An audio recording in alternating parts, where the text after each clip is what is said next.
Welcome to CivilNet. My guest today, again on CivilNet, is Harry Hagopian, who is now in London. Harry, thank you for joining us again. Pleasure, Salpi. Harry, we're going to talk about what else? Jerusalem. And you were there recently. You were there right at or after the election of the new patriarch, His Holiness His Holiness Nurhan Manukyan is now the new patriarch of Jerusalem. Let's talk about the elections. Who finally gets to say, okay, the vote is in and the man is really patriarch? Who gets the final say? Well, the final say is an election by the St. James Brotherhood, which is a fraternity of 36 bishops and archbishops and priests who have been ordained in Jerusalem over a number of years and who are spread all over the world. So what happens when there is a patriarchal election is that they all congregate on Jerusalem, and then they go through 2 or 3 rounds of elections in order to choose finally the one candidate that would be a successor patriarch to the one that has presumably passed away. And is it simply the vote of the Brotherhood? Does the government of Israel have any say in this? No, the way it works, Salpi, is that the Brotherhood gets together. First of all, they choose the 5 leading candidates.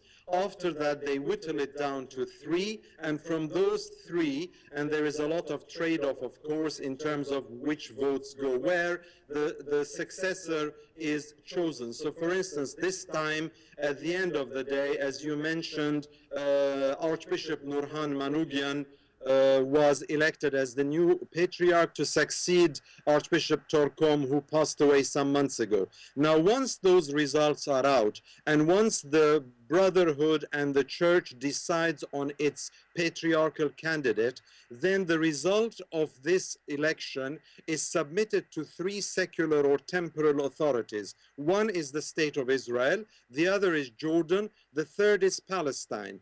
All 3 have to agree on the name. This is not only for the Armenians, this also happens, for instance, for the Greek Orthodox Patriarch when he is elected.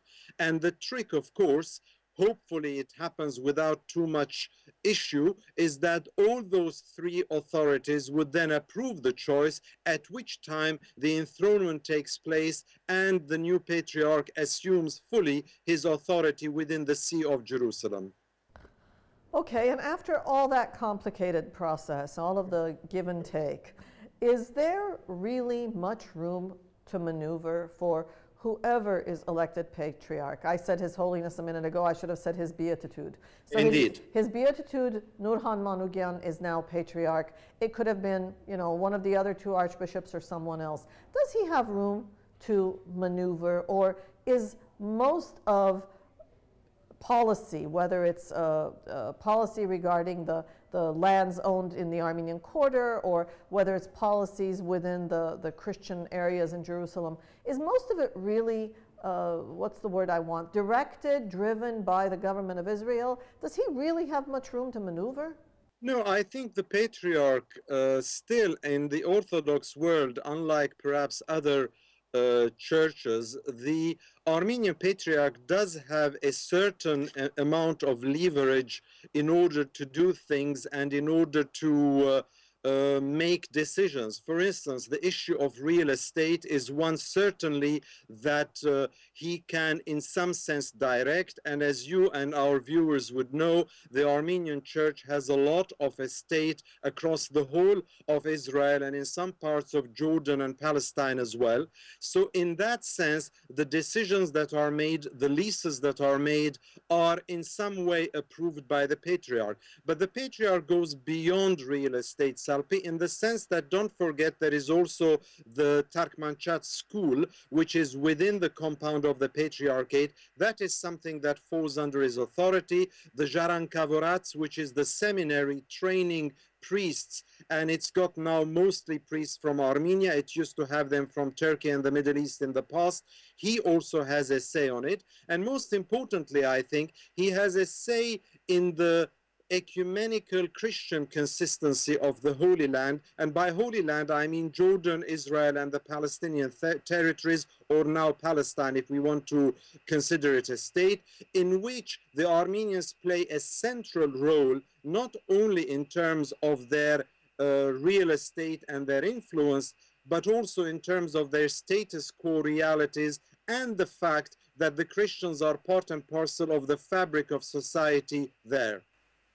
You know, although I understand what you say about the fact that they finally do have a say in real estate and other things, at the end of the day, a government has always the power that it has, and I'm sure there is a lot of machinations and manipulations going on. I would assume that at the end of the day, the Armenian Patriarch feels less capable in keeping his own with the state of Israel, state of Jordan, or Palestine, rather than the other Christian communities that are part of the status quo agreement and control over Holy Lands. Is that why every, I don't know, 3 months we hear a silly story like, you know, they moved the ladder 3 feet this way or that way, and so the Armenians and the Greeks are fighting? Why is it that there are internal issues and quibbling over status quo issues rather than with the state that is responsible? I think to some extent there are two issues that you've raised. The one issue is the relationship between the church, in this case our own Armenian church, with the Israeli authorities, since the Patriarchate is in Jerusalem and falls de facto under the jurisdiction of Israel at the moment. So in a sense there is a give and take. And yes, of course, Israel could make the life of the Patriarch very difficult. It could exercise all sorts of pressures on the Patriarch if they are not happy with his political line or with his decisions on a whole range of issues, whether it's got to do with property, whether it's got to do with his political statements, whether it's got to do with any of those issues that impinge upon the Armenian community in the Holy Land or the wider Israeli-Palestinian context. So this is one thing that is true. And in the past, the Israeli government, for instance, has made a lot of problems with the Greek Orthodox Patriarch because they weren't too happy with the choice that the Greeks chose in terms of their own patriarch. So that is a political reality that in Jerusalem comes to the fore all the time. However, there is also another reality, and I call it inward reality, which is what you refer to, and that is the status quo arrangements. Now, this is a legal agreement that goes back to Ottoman times when the Greek Orthodox, Armenian Orthodox, and Catholic churches were given the right to manage some of the religious shrines in the Holy Land, and most particularly the two key ones, the Church of the Holy Sepulchre in Jerusalem and the Church of the Nativity in Bethlehem. And you're absolutely right. Some of what happens, the scuffles, the quibbles, the fights over whether a broom is used here or there, a ladder is used here or there, for you and I, perhaps as secular lay people, we find this ridiculous. When I raise this with the religious authorities, be they Armenian or otherwise, the answer I get, which is half convincing and half unconvincing to me, is that we have to be very careful. We have to defend our rights as they are specified in the status quo arrangements, because if we don't do that, then we are relinquishing our rights, and it almost becomes self-exponential in the sense that I give in a little bit today, I give in a little bit tomorrow, and hey-ho, I see my rights diminishing. So this is why there is almost a paranoid adherence to the status quo arrangements, certainly in those two key areas of Bethlehem and Jerusalem, which sometimes makes it look to the outside world as if the Christian world in Jerusalem has nothing more to worry about than ladders and brooms. But the ladders and brooms also establish precedents which these people are extremely anxious to preserve for their own communities.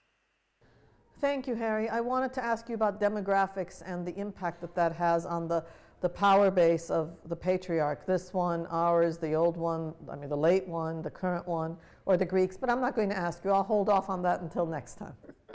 My pleasure, Salpi. Thank you. Thank you, Harry Hagopian in London, talking to us on CivilNet about the new Patriarch-elect in Jerusalem, His Beatitude, Nurhan Manukyan. Thank you for watching CivilNet.